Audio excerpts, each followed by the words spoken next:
So, Halloween Ends is weird as fuck.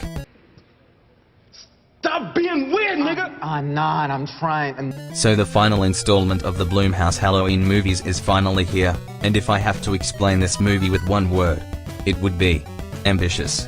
After Halloween Kills, I would say that my expectations for this finale was kinda low. I liked Halloween 2018 quite a bit. I thought it was a return to form for the franchise. After Rob Zombie sodomized the series for a shitty movies, I enjoyed how back to basics it was.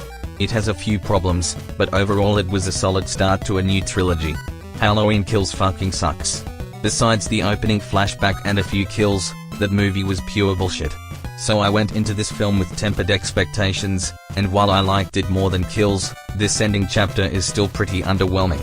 I will say that I do appreciate how different it is compared to almost every other Halloween sequel. As mentioned earlier, the filmmakers made some ambitious decisions in the movie, even if they don't work completely. As this movie went on, it started to feel like Halloween 3 to me. And I love Halloween 3. Yeah, I know Michael Myers wasn't in that film, but the movies are similar with the decision to shake up the formula. They even used the Halloween 3 font for the titles. Oh, I caught that shit, David Gordon Green. If I could compare it to two other films, I would also compare it to Christine and honestly The Dark Knight Rises. It follows a lot of beats as Christine.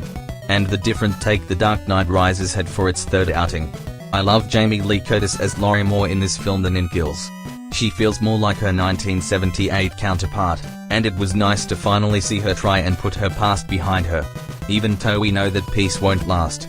It was especially nice to see her scenes with Frank Hawkins played by Will Patton. It was so adorable. It was like watching old people flirt at a retirement home. It was just wholesome. One thing that worked for me is how restrained the kills are here. It felt more like the 1978 original with its kills more than the 2018 film did. After Kills I thought that was needed. The cinematography as always was pretty good. All the Halloween movies in this timeline looked good for the most part. If I had one nitpick though, I would have preferred that the lighting have been a little on the cooler side to help solidify the fall Halloween aesthetic. 2018 had that same problem which I thought was rectified in Kills, but again it's just a minor nitpick. Those little details can get to me sometimes. Another thing I thought worked was the humor. I think this film had the most humor out of all the recent films. And unlike the others, it works more than it doesn't. Narratively, this movie is a fucking mess. For all the good ideas that they tried to introduce here, they all just don't work in this movie. They are good in concept, but they fumbled the execution hard. The script is just fucking asinine. People still do dumb things and react in dumb ways with little to no rational thinking. There are two characters here that fucking annoyed the shit out of me, almost more than Kills. Another thing that kind of annoyed me here is that there are a few characters that get sidelined here. If you're a Lindsay Wallace fan, she don't have shit to do. The score by John Carpenter, Cody Carpenter and Daniel Davis is okay. There is no Shape Hunts Allison type bangers, but it's serviceable.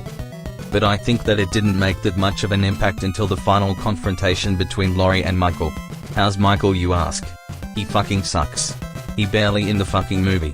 In the previous two installments, Michael Myers was a force of nature again. Now he's just a pussy old man, almost completely stripped of the dread that he's built up. They could have took him out. Wouldn't have changed the movie at all. When it comes to the ending, all I wanted was Laurie versus Michael in a no DQ WWE style match. And for the ending to have finality. And we get that in a mostly satisfying conclusion.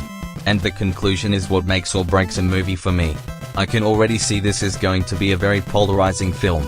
It's going to compete against Halloween 3, Halloween 6 and Rob Zombie's Halloween 2 for the title of most divisive Halloween film. Again, they made some bold choices, some of it worked and some of it didn't. It kinda sucks that this trilogy started with promise and just got progressively worse. If I had to rank them I would say 2018 would be at the top of the list. Then Ends. Then Kills. I still despise that movie. I wouldn't say that this is my definitive timeline. But it had good parts and ideas for sure. Just didn't stick the landing unfortunately. I'm going to give it a 2.5 out of 5. It's definitely not the worst Halloween ever. Who knows when we will get another Halloween. But we didn't know this isn't the end. Later.